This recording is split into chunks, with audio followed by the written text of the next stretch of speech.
ఏటీఎంలలో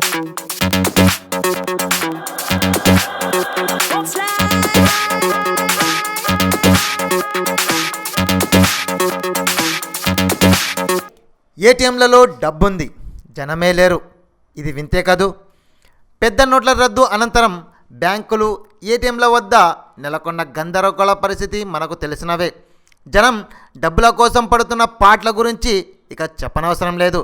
గంటల తరబడి క్యూలో నిల్చుందామనుకున్నా, ఒకవేళ వస్తాయిలే అని అలాగే నిల్చున్న క్యూ ముగిసేలోపు ఏటీఎం స్టోర్లో డబ్బులు అయిపోతాయన్న భయం ఎక్కువ.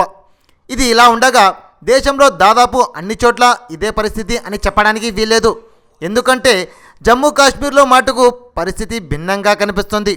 కాశ్మీర్లో మాత్రం ఏటీఎంలలో డబ్బులున్నా అటువైపు చూసేవారే లేరు.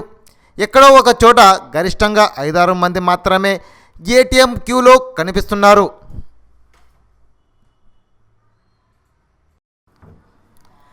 ఈ వీడియో నచ్చితే లైక్ కొట్టండి, లేకపోతే కామెంట్ చేయండి. కానీ సబ్స్క్రైబ్ చేయడం మర్చిపోకండి.